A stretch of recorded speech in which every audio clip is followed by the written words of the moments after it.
Bien le bonjour à tous et à toutes, c'est Hachiro et aujourd'hui on se retrouve dans une vidéo dans laquelle je vais te montrer et expliquer comment, où et dans quel ordre regarder la série Evangelion.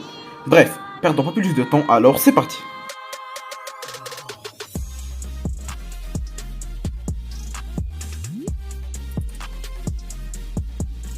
Expliquons d'abord le découpage de la série. Les épisodes 1 à 24 constituent le cœur de la saga. Les épisodes 25 et 26, sortis plus tard, sont une longue introspection dans le cerveau du héros. Pas grand chose à voir avec la trame principale, mais pas inintéressant. Cependant, ce n'est pas la fin voulue par le réalisateur, Hideaki Anno, qui a écrit cette conclusion par manque de temps et d'argent. La vraie fin est dans The End of Evangelion, que je vous expliquerai plus tard. Evangelion a aussi eu droit à une quadrilogie de films sortis entre 2007 et 2021, que l'on présentera dans la suite de la vidéo. Donc, en premier, vous regarderez la série animée de l'épisode 1 à 24. Les épisodes 25 et 26 ne sont pas obligatoires, sauf si vous vous détestez assez.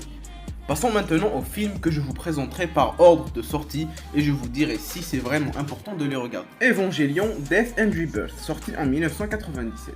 La première partie, Death, est un résumé de la série, épisode 1 à 24. La seconde partie, Rebirth, est un mélange de l'épisode 25, inédit à l'époque, et des premières minutes de The End of Evangelion.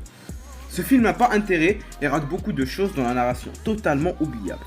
The End of Evangelion, sorti lui aussi en 1997. Ce film est la vraie fin de la série, celle voulue par le réalisateur, qu'il a décidé de sortir après avoir reçu des lettres de menaces de mort suite à la fin de l'anime. The End of Evangelion se situe juste après l'épisode 24.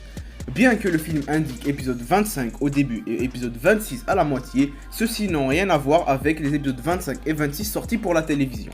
Ce film est une masterclass ultime, en plus il s'agit de la vraie fin, donc à absolument regarder. Donc, après avoir regardé la série animée, le film Death and Rebirth, ou pas pour celui-là, et The End of Evangelion, vous pourrez, si vous le désirez, regarder la quadrilogie de films étant des reboots de la série, et pas un résumé. Donc, ces films changent complètement l'histoire de la série originale à un moment.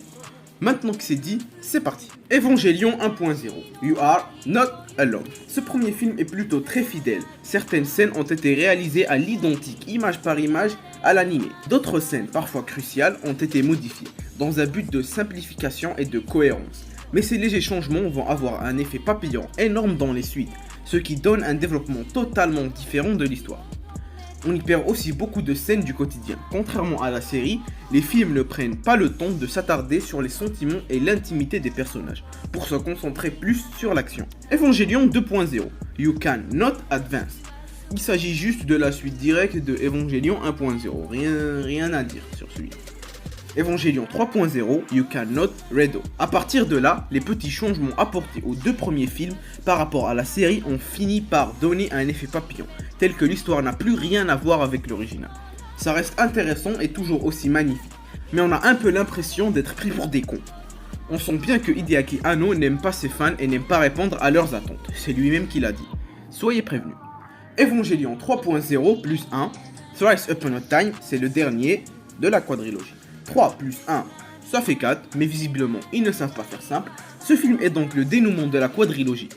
En ce qui concerne les sites sur lesquels regarder toute la saga, je vous les mettrai tous en description. Voilà, cette vidéo remplie d'explications est enfin terminée. Je tiens à dire que je tiens mes explications d'un article sur le site Sens Critique. Je vous affiche le pseudo du gars qui l'a écrit juste là, il m'a permis de bien comprendre les séries et de vous faire une vidéo complète. Bref, si t'as kiffé la vidéo ou qu'elle t'ait aidé à mieux comprendre l'ordre de visionnage d'Evangelion, tu peux t'abonner, lâcher un like et me donner ton avis en commentaire. Ciao.